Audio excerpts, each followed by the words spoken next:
Duncan play as well as they can, I mean, can the Spurs just become a tough team to beat? Yeah, that's a world champion. That's why they're world champions. I mean, they know how to win the close games. They grinded it out. They got a pretty decent lead on us early in the ball game. Halftime, they were up 15.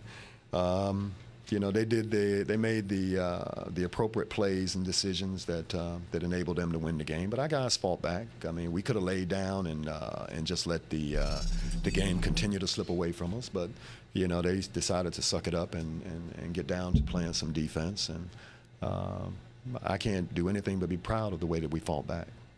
Coach, what happens to the 9-0 rest at the beginning of the game, Coach? What do you think? Well, you know, we have to do a better job sometimes of running guys like Ginobili off the three-point line. And, you know, sometimes we get a little complacent thinking that we're close enough to some of these NBA great scorers, and he's, you know, pretty good scorer in this league. So when he's got it going on the perimeter like that at the three-point line, we got to do a better job of running him off, guys like him. It's not the first time this has happened. But also we had some miscues in our defensive rotations, and they got some easy buckets inside early.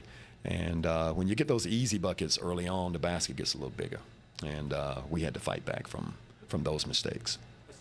Two games that Chris has really struggled against San Antonio. I mean, do they just seem to trap harder and faster than? Well, they're a very physical team. I mean, they understand. You know, CB is not one of the brawniest guys in the league. So they, you know, some teams are able to get away with just physically handling him, grabbing, pushing, pulling. You know, whatever they have to do. And you know, that's a compliment to CB in the fact that, you know, they whenever he had the ball, they were sometimes 2-3 guys coming at him, you know, trying to get the ball out of his hands, making it difficult for him to you know, to get, you know, easy looks at the basket. But you know, those kind of things happen. He has games like that every now and then. Everybody does.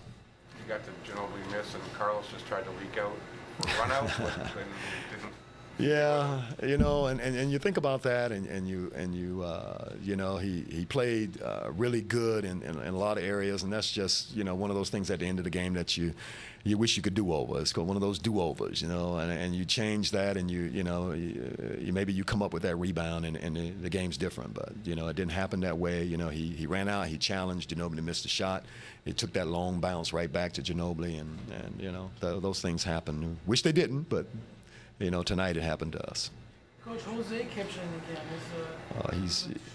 Yeah, well, you know, Jose picked the tempo up. He started making shots. Defensively, he started picking up full court. He understood the urgency and what was happening to us. We were losing the game, and he decided that he would try to rally the troops. And he did a good job of putting pressure on, of scoring and delivering the ball. He managed the game very, very well. Thank you. Cool. I got one question.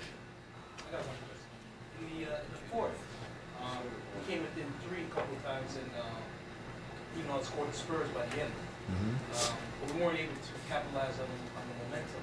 Psychologically, what was going on with the team at that time? No, well, the team was feeling pretty good. If anytime you're down 15 and all of a sudden you're down 3, I mean, you're starting to feel that you got a chance to win the game.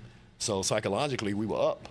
You know, it wasn't. There was nothing negative about that. That was very, very positive. The fact is that they were able to make the play, you know, to increase their lead, and we missed a couple of shots that would have probably tied the game or put us within 1 point. Those things happen in this game, especially when you're playing against a team the caliber of the Spurs.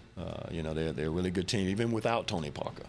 You know, they're a pretty good team. They had won, I guess, 3 or 4 in a row before losing to Boston in Boston the other night. So this team's done an admirable job on the road. Okay. All right. I don't, you know, judge what other teams do right or wrong. I mean, all of us make mistakes all the time, and you know, I'm going to do what I think is best for my team, and our opponent is going to do the same thing. I wouldn't even think about judging what they do is right or wrong or in between. When somebody's on like Manu, there's almost nothing you can do. You know, we've played games where we've had people beat us, and we've tried everything, and nothing's going to work. That's the NBA. You know, it's hard to win in this league. It's really hard. It wasn't just the shooting, though, for him. It was his rebounding tonight, really. Yeah, I mean, he played an all-around game. He had assists. I think he had 14, 15 rebounds, something like that. And I thought the thing that I thought was best is we really kept our wits about us. We've been on the road a while, and I think it's the 8th game of a 9-game away road trip, and they still have their focus, and that's what impresses me more than anything. Did this game have a bit more meaning after the loss to Boston to sort of get back on the right track here? Well, you always want to get back on the right track, but there's meaning for every single game of the 82. You can sit back and figure out why every one of them is important. So you just play them, do the best you can, and move on to the next one.